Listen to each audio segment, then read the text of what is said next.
Zápalky. Inspirativní rozhovory s lidmi, kteří jsou zapáleni pro své sny a hoří pro své podnikání. Ahoj Carlosi, já tě vítám u nás na podcastu. V krátkosti tě představím. Carlos je bodybuilder, je to fitness trenér, mezi ty jeho poslední velký úspěchy patří umístění na amatérské olympii, takže se budeme bavit o tom, cestě vlastně k kulturistice, co tě k tomu vedlo, co tě na tom baví, ale taky se budeme bavit o tom, co s tou kulturistikou hodně souvisí, a to jsou steroidy. Takže my si budeme pak povídat v závěru o tom, o tvý zkušenosti s preparátama, který se tomu teda používají, a o tom, jaký to má účinky. Takže ahoj. Chceš nás nějak doplnit? Ani nevím, jak bych vás doplnil. Řekli jsme všechno. Řekli jste úplně všechno, ale na každou otázku odpovím. Pojďme se trošku podívat, co si vlastně jako zač. Víme teda, že jsi trenér, jsi kulturista, ale jak bys se popsal jako člověk, to seš? Jak bych se popsal jako člověk? Jakože čistě z té kulturistické stránky nebo z všeobecné stránky? Všeobecné stránky. No, tak si myslím, že jsem byl obyčejný člověk z vesnice.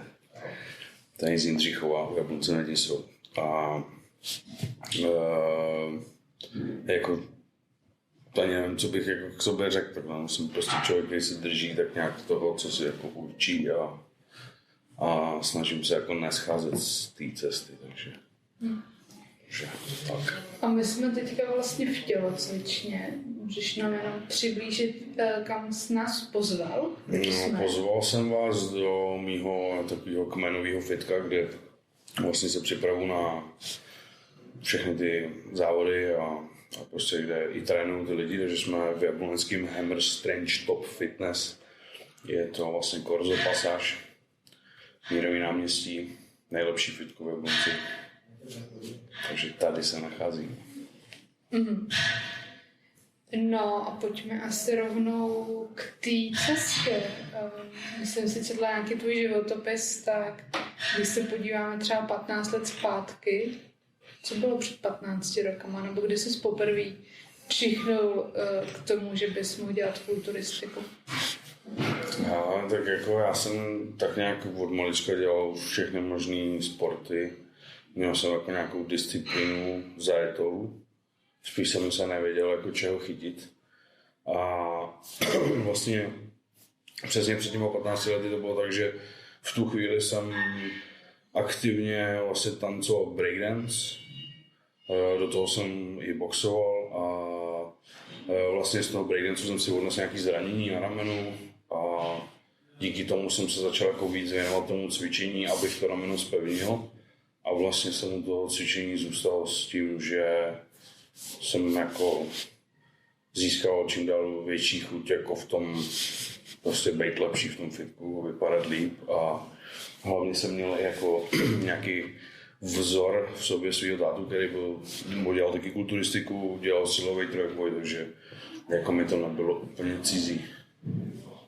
Takže jsem se prostě vydal v těch šlépějích.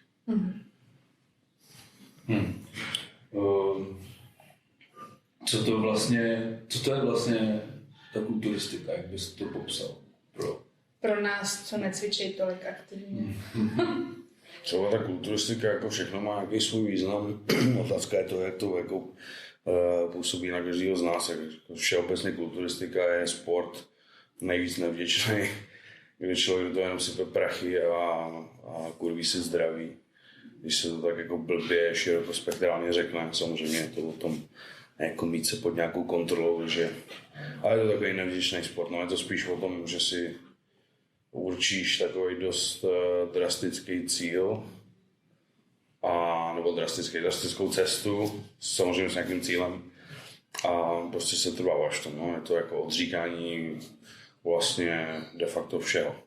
Musíš podle toho prostě řadit celkově svůj život, aby se prostě ta věc dala dělat na 100%. Že jsi nabetonovaný ve stravě, jsi limitovaný v pohybu, jsi limitovaný asi v osobním životě v rámci právě všech těch věcí, jakože když prostě máš třeba 14 dní do závodu a tvoje polovička tě chce vytáhnout na túru, tak nejdeš. Jsi rád, že si dáš za 20 minut 4 oříšky jako z kuřecího. To drill. A jak se, nebo dá se nějak jako přiblížit, jak vypadá jako třeba den přípravy před nějakýma závodama? A to všechno to jako je... To je vlastně takový dost obdobný tomu, jak se to vlastně furt stereotypně opakuje, takže před těma závodama to je o tom, že člověk má většinou nějaký kardia denně, má nějaký nižší příjem těch kalorií za den, je v nějakém deficitu a vlastně jenom cvičí, no, takže to je takový den, jakože já to shrnul na sebe, tak u mě to je o tom, že já vstanu, jdu na kardio, na lačno, potom si dám nějaký prostě jako takový směšný kus jídla, čekám zase na další jídlo, až vlastně, když už mám třeba 3-4 jídla, jdu si zatrénovat, pak zase následuje nějaký kardio, takže je to takový prostě jako, ono se to zdá jako easy, ale no, když jsi jako fakt strašně hladová a to, tak je to prostě těžký trošku. Já myslím, že jsem tě zažila nějakých 14 dní před závodama. No, to... Byl jsem hezký. No, byl jsi přísný trenér. Musela jsem makat. Možná jsem proto tak nepřišla. No. To je příprava vlastně na soutěže a kolik třeba soutěží? Dokážeš říct, kolik soutěží jsi absolvoval za... Nebo jak dlouho vlastně děláš kulturistiku? Kolik jsi za tu dobu absolvoval soutěží? A teďka závodím nějakých 9 let. Cvičím 15 a soutěží, no hodně. Dřív jsem jezdil vlastně 2 soutěže do roka, někdy 3. Střídal jsem vlastně jaro, podzim, což jsou ty závodní jakoby období a takhle jsem jako to mraky let, takže fakt hodně nevím, ani nedokážu spočítat, je to hodně. I vlastně do toho svého životopisu nevypisuju vůbec ty závody, které byly tady v nějaký jako český úrovni, už jsem tam vypisoval vlastně jenom závody, které byly na nějaký ty mezinárodní úrovni a těch je prostě dost taky, no, jakože určitě třeba 20, 30. A když by se z toho měl nějaký vypíchnout, já jsem teda změnil tu poslední a takovou ní taky můžu říct, ale jestli bys vypíchnul ještě nějaký jiný úspěchy z těch zahraničních soutěží. No tak každý ty závody jako považuji za úspěch, už jenom toto prostě dotáhnu do konce, což jako by to bylo to, co mě vždycky hnalo. Já jsem to měl jako vždycky takový těžší v tom, že jak jsem byl malej, prostě tak a měl jsem na přelomu třeba jakoby juniorů a chlapů, tak jsem jako na junioru byl zase moc velký, na chlapu moc malej, takže já jsem nikdy jako nekosil první místa a jsem se tak nějak jako zlepšoval tou formou a tím průběhem celým, než jako vyloženě, že bych jako tohle to bylo to, co mě hnalo dobře. Někoho, že vyhrává, prostě chce vyhrávat dál. Prostě bavila jakoby to celá cesta, takže kdybych z toho měl vypíchnout nějaký závody, tak asi když jsem jako junior skončil snad 3. nebo 4. na republice, pak jsem vlastně odjel hnedka druhý den na závody v chlapech na Grand Prix Opava, kde jsem v těch chlapech byl druhý, takže to bylo takový jako, to bylo takový zajímavý, protože jsem byl vlastně junior. No, Arnold Classic, taky obrovský závody, 5BB, tak tam jsem byl 5. myslím. Potom profi kartu jsem vyhrál vlastně na rumunském evropském poháru. A pak jsem přestoupil vlastně do té federace NPC, kde jsem teda potom měl jakoby ten velký úspěch na té amatérské olympii. Takže to byly takový jako postupně. Samozřejmě pro mě top závody bylo to olympie. To jako se nedá se ani s tou profi kartou vlastně z toho Rumunska, což to bylo jakože nejvíc takový jako. A dá se tou kulturistikou živit? Že bys dělal jenom jako to, jenom jezdil na závody a připravoval se na závody? Myslím si, že tady horko těžko. Jako čistě jenom tou kulturistikou asi ne. V Česku, myslím. V Evropě. V Evropě si myslím, jako, že to není možný. Ale zase je to o tom, že ono ti to otevírá ty dveře zase v rámci, že každý kulturista většinou je trenér nebo aspoň se angažuje nějak do té jako trenérské činnosti, takže se ti to pak vrací v tom, že ty lidi vidí nějaký výsledek, sledují tě na té cestě, asi už vědí, že o tom něco víš, tak ty prostě oslovíš skrz jako nějaký takovýhle basic věci, jako jsou jídelníčky, prostě tréninkový plány, osobní tréninky a takové věci, pak už jakože složitější třeba přípravy na závodu do toho, takže to je to, co vlastně jako by ti vydělává v tom sportu, že nejdřív prostě do toho musíš sypat všechny prachy, co máš a pak se ti to po x letech takhle začne zase vracet. No. Nevděčný prostě. Ty jsi zmínil, že vlastně každý ten kulturista se nějakým způsobem angažuje v té trenérské činnosti, tak co děláš jako, jak ty vlastně přistupuješ k tréninku, nebo koho trénuješ, jestli trénuješ třeba začátečníky, nebo prostě jako děláš přípravy na soutěže? Trénuju tak nějak jako by všeobecně.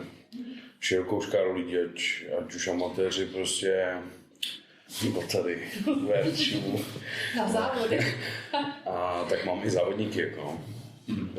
A i jsem jako radio třeba, nebo jsme se jako podíleli na různých přípravách jako s lidma, že jsme si tak nějak jako vyměňovali nějaký názory a prostě jsme si tak nějak jako poradili ve chvíli, kdy člověk už třeba nevěděl, co a jak dál. Protože je to prostě jako taková alchymie, kolikrát prostě musíš jako s tím tak nějak se vším zamíchat, prostě, aby se dostal tam, kam potřebuješ. Už je to takový prostě. A je možný se k tobě dostat na trénink? Nebo jsi plnej? Určitě je možný se ke mně dostat na trénink. Takže ti stačí prostě napsat, hele, mám zájem o to a o to. No jasně, stačí. Dáš stačí. nějakou konzultaci? Určitě. Buď může člověk napsat rovnou jakoby na ty stránky tohle fitka, což je Hammerstone Top Fitness Jablonec, nebo mě na Instagram, Karel Tesař, MPC Bodybuilder. A no, nebo si sehnat na mé číslo. To nedávám. Takže jo.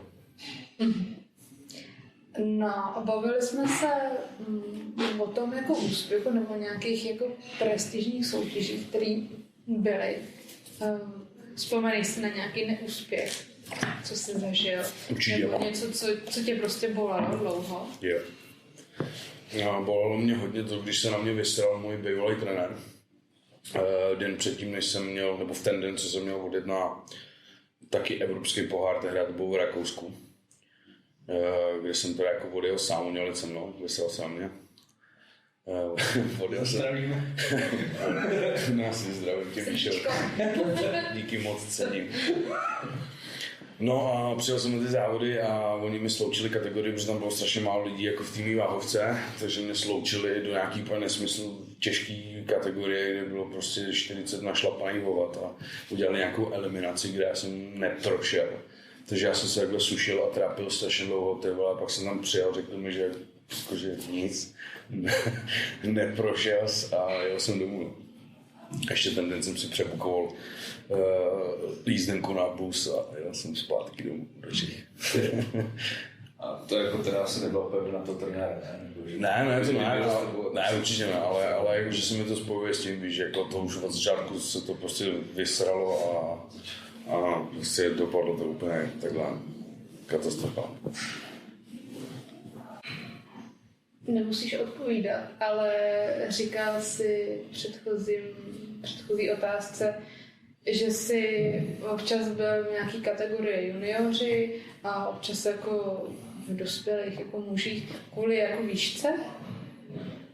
Nebo potýkáš se jako s problémem tím, že jsi jako menšího vzrůstu?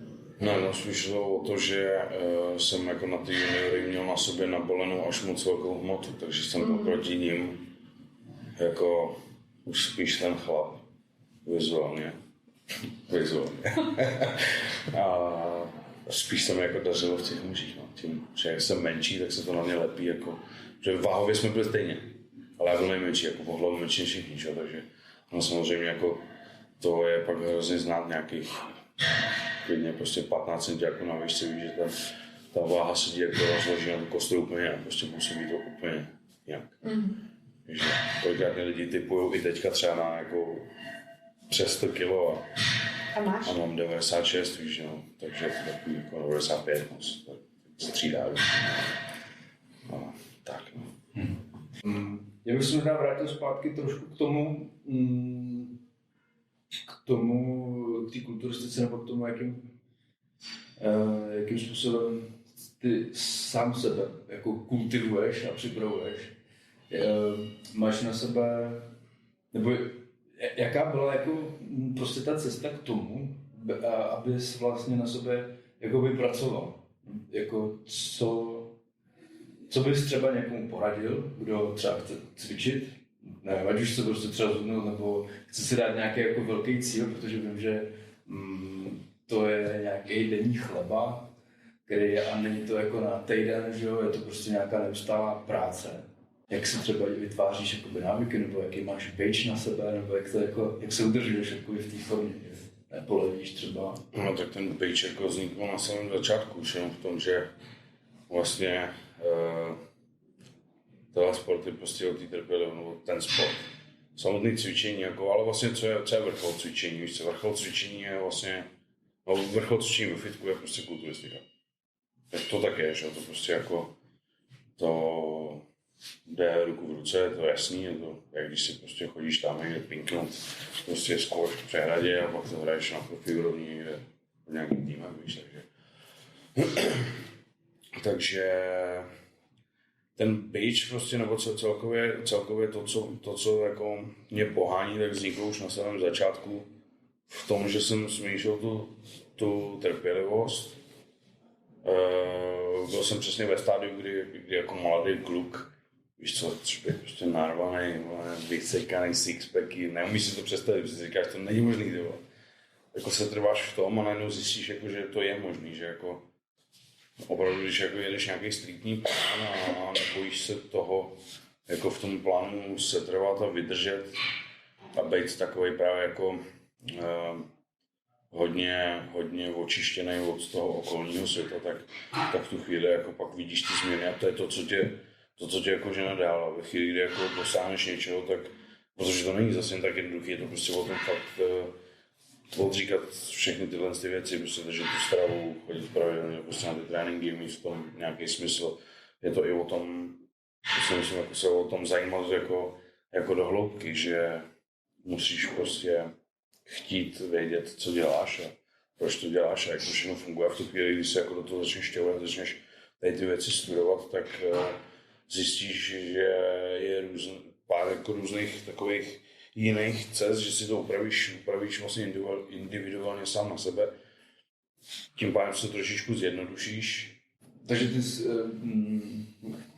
nebo takhle, já to možná jako chápu, ne, že by byl bodybuilder nebo že by dělal kulturistiku, ale je to vlastně to, že ty do toho svého těla nainvestuješ jako poměrně velké množství energie, úsilí a všeho, trvá to nevím, třeba měsíc, 2, tak pak vlastně nedává moc smysl se k tomu tělu začít chovat jako ošklivě, že zase o to jakoby přijít. No jasně, no. Že to, že vidíš jakoby ten úspěch, nějaký změny, právě. Tak to je vlastně ve finále docela jako dobrá motivace buď to udržet, nebo v tom třeba pokračovat. Jo, jako to je jasný, no. To je, kdybys prostě vydělal mega prachy a všechny proším palbu a to je píčovina. Já jsem se chtěla zeptat. Určitě mě lidi jako vyhejtějí, že se na to ptám a nevím to. Ale hrozně mě to zajímá, když sleduju nevím, nějaký tvoje prostě soutěže. Tak, jste jako natřený. Jako na nědo. Jsme normálně natřený. Jste natřený. Jsme nastříkaný. Tak můžeš na lajku, co se teprve připravuje. Proč? Proč? Protože na tmavý tílip jako odráží ty stíny, takže je to jako, jak tomu říct, asi se ti to víc jako vytáhne do prostoru, jako vizuálně. Že tam působí víc takový asi jako 3D efekt. Takže třeba den před závodem prostě nás stříkají. Jo, den před závodem dostaneš jednu vrstvu a druhý den tě doladí. Aby sviník. Tak. A ty jsi říkal, kdysi máš do slitování, že vlastně nemají moc rádi, když ale ty kérky tam jsou, že na tom těle. Tak proto mám taky pokérovanou hlavně hlavu. a ta ruka, no, tak jedna ruka. Mají druhou čistou, to je musí stačit.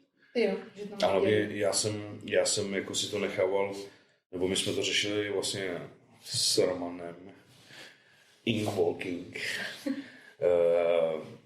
Jak mě potetovat. Takže on to udělal tak, že vlastně kopíroval ty svaly, vlastně to, jak ten sval je napojený a ono pak, když mi nastříkají to barvu, tak to zanikne, ta moje kérka. Zanikne dost.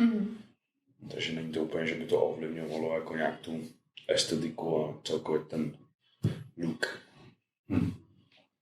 Jaký to třeba pro tebe bylo poprvé, nebo jakým způsobem, jestli tě to nějak jako ovlivňuje vlastně to, nebo jestli to je pro tebe nějaká challenge, třeba pro mě by byla jako velká, vylízt prostě před lidi jako v plavkách a jako, jaký to třeba bylo poprvé, že vlastně jsi říkal, že jako jsi dělal nějaký sporty předtím, tak bylo, že jsi to dělal, ty jsi tanečník a vlastně ty jsi tančil, takže vlastně asi to... A ne, já jsem s tím jako míříš tím na trému, je mi to jasný. Neznám to, ten pocit, jako, že od malička prostě. Neměl jsem s ničím problém. Na hudebce zpíval před celou třídou, prostě, že být vyvolaný v tabuli, jakože neměl jsem s tím nikdy problém. A jak se to dělá? Já nevím, já jsem můžeš narodit, prostě, podle mě. Tak bys Protože prostě, když jsem stál třeba na tom Arnoldu, kde bylo, já nevím, kolik 1000 lidí, prostě fakt jako narvaná hala, prostě v tom Španělsku, Barceloně, to já nevím, nic, co jsem tam neudělal, no. Těšil jsem se na to, až slezu, napiju se, že ty lidi prostě, nevím, neznám to, jako, nemusím problém.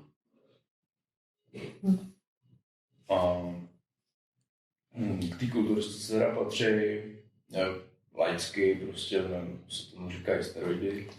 To je nějaký způsob jako kontroverzní z mého pohledu. Tak třeba mě ty vyvedeš z omylu a ty mi opravíš i to, že my asi jako mezi sebou si neříkáte, že hej, žádné steroidy. Že ustav se na ten stěk, ty vole. Hele, no, to... Takže mě uzemní trošku. No, tak to jako územní tohle téma, ty vole. On se o tom nemluví, ale já to mám v piči, takže... Pokud vás dnešní rozhovor zaujal a rádi byste nás podpořili, celou verzi si můžete poslechnout na platformě Forendors. Tam dostanete v ceně jednoho dortíku přístup k plné délce všech nahraných epizod. Moc si vážíme každého, kdo nás podporuje. Je to způsob, který nám umožňuje pracovat na tom, co nás baví a přinášet tak širším okolí příběhy lidí, kteří jsou zapáleni pro své sny. Pro někoho totiž může být inspirativní i příběh docela obyčejného člověka, který má ale ten správný zápal pro to dělat, co ho baví a naplňuje.